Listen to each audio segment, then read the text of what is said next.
আমাদের যে ধান ক্ষেত রয়েছে সেই ধান ক্ষেতের তবে ওরা যে পরিমাণ খাওয়া দাওয়া করতেছে, গরু যে আসলে ঘাস পাগল সেটা আমরা সবাই জানি। বিভিন্ন জায়গা থেকে সংগ্রহ করা। আসসালামু আলাইকুম। আপনারা অনেকেই জানেন যে আমাদের গরুগুলোকে ঘাস খাওয়ানো হয় না, যেটা আমি অন্য ভিডিওতে বলেছিলাম। এর একটা কারণ রয়েছে, সেটা হচ্ছে আমাদের ঘাস গাড়ার মতন সেরকম জায়গা বা জমি নেই, যে কারণে আমরা ঘাস গাড়তেও পারি না আর ঘাস খাওয়াতেও পারি না। আমাদের যে জমিগুলো রয়েছে সেই জমিগুলোতে অন্য ফসল চাষ করা হয়েছে, বিশেষ করে ধান চাষ করা হয়েছে, যেটা আমি অন্য ভিডিওতে আপনাদেরকে দেখানোর চেষ্টা করি। গরুগুলোকে এখন যে ঘাসগুলো আমি খাওয়াচ্ছি এই ঘাসগুলো হচ্ছে বিভিন্ন জায়গা থেকে সংগ্রহ করা, অর্থাৎ বিভিন্ন জায়গা থেকে আমরা কেটে নিয়ে এসেছি। আর এই ঘাসগুলো কিন্তু আমি কাটি নাই, আমার আব্বু কেটে নিয়ে আসে।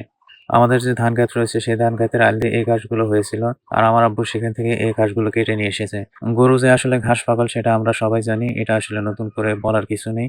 গরু, ছাগল, ভেড়া, মহিষ এগুলো হচ্ছে ঘাসই তাজা, আর এদেরকে যত ঘাস খাওয়াবেন তত এদের স্বাস্থ্য ভালো হবে।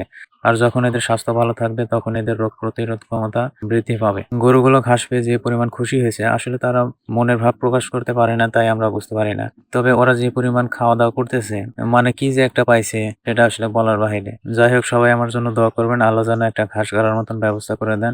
আর আমার এই ছোট্ট খামারে যেন আল্লাহ বারাকা দান করেন। আসসালামু আলাইকুম।